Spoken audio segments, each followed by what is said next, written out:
Hello students, let us discuss about purification of colloids by method 1, that is dialysis. Colloids లో colloidal range particles ఉంటాయి, but దీంతో పాటు colloids లో electrolytes కూడా ఉంటాయండి. ఓకేనా? సో ఎలక్ట్రోలైట్స్ అంటే ట్రూ సొల్యూషన్స్. ఈ ఎలక్ట్రోలైట్స్ ఏం చేస్తాయంటే colloidal particles ని precipitates గా కన్వర్ట్ చేస్తాయి. ఓకే, సో దానివల్ల మనకు కొల్లాయిడల్ పార్టికల్స్ యొక్క ప్యూరిటీ అనేది ఉండదండి. ఓకేనా? సో కాబట్టి మనం ఏం చేయాలి అంటే we need to separate the impurities from the colloid and that technique is called as purification of colloids. Okay, so it is achieved by method number 1, that is dialysis. So dialysis అంటే it is a very simple process అండి. ఈ process మొత్తము ఒక principal మీద base అయి ఉంటుంది. అది ఏంటి అంటే కొల్లాయిడల్ పార్టికల్స్ అనిమల్ మెంబ్రెయిన్ అయినటువంటి షీప్ మెంబ్రెయిన్ కానీ గోట్ మెంబ్రెయిన్ కానీ లేదు ఎగ్ మెంబ్రెయిన్స్ ద్వారా కొల్లాయిడల్ పార్టికల్స్ వెళ్ళవు. వెరాస్ ఎలక్ట్రోలైట్ పార్టికల్స్ అంటే true solution particles they are going to easily pass through the animal membrane or cellophane membrane or cellulose membrane అంటాం. ఓకేనా? So కాబట్టి మనము ఈ డయాలసిస్ మెథడ్లో సింపుల్గా ఏం చేస్తామంటే ఒక డయాలైజింగ్ బ్యాగ్ తీసుకుంటాం. మీరు ఇక్కడ చూడండి students. Okay, we're going to take a dialysing bag. This dialysing bag is made up of animal membrane or cellulose membrane. Okay, the ability of this membrane is it allows only the flow of electrolytes which are impurities.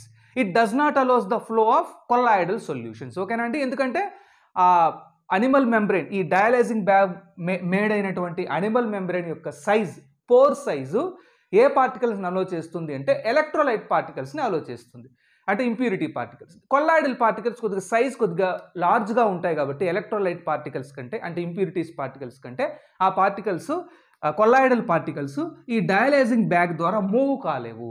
ఓకేనా students? Then ఈ dialysing బ్యాగ్ని మనము ఒక ట్యాంక్లో suspend చేసి ఉంచాము. It is the tank, you can see. Okay, so ఈ ట్యాంక్కి ఒక ఇన్లెట్ ఉంటుంది, అవుట్లెట్ ఉంటుందండి. ఓకేనా? ఇన్లెట్ ద్వారా మీరు డిస్టిల్ వాటర్ పంపిస్తారు, ప్యూర్ వాటర్ పంపిస్తారు. అవుట్లెట్ ద్వారా మీరు ఇంప్యూరిటీస్ అంటే ఎలక్ట్రోలైట్స్ని మీరు సపరేట్ చేసుకుంటారు. ఓకేనా స్టూడెంట్స్? జస్ట్ మీరు ఒక డయాలైజింగ్ బ్యాగ్ తీసుకోండి, that is made up of animal membrane or cellophane membrane. ఈ dialysing bag, what is the ability of this dialysing bag? This dialysing bag allows only the flow of electrolytes or impurities. It does not allows the flow of colloidal particles. Okay, then this entire bag is suspended in a tank through which distilled water is circulated. Okay, so the distilled water will carries away the electrolyte particles. ఎప్పుడైతే మీరు ఇలా distilled water ని ఈ సెల్లోఫైన్ membrane are dialysing bag ద్వారా మీరు pass చేస్తారో ఆ వాటర్తో పాటు ఎలక్ట్రోలైట్ పార్టికల్స్ కూడా వెళ్ళిపోతాయి. They are going to carry away, అంటే ఇంప్యూరిటీస్ని కూడా మనకు ఆ water distil water it is going to take away the impurities. So this process of separating electrolytes from a colloidal solution by diffusion through the membrane is called as a dialysis. So dialysis is a technique in which impurities are separated from the colloidal solution by using animal membrane or cellophane membrane. Okay, the particles of electrolyte can pass through the animal membrane. So electrolyte particles animal membrane ద్వారా pass అవుతాయి, ఇది మనం already చెప్పుకున్నాం.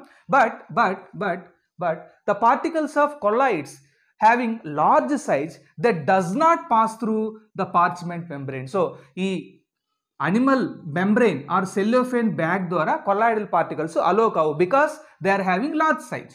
Okay, right. So like this we are going to separate the impurities like electrolytes, small ions from the colloidal solution by using a process that is called as a dialysis.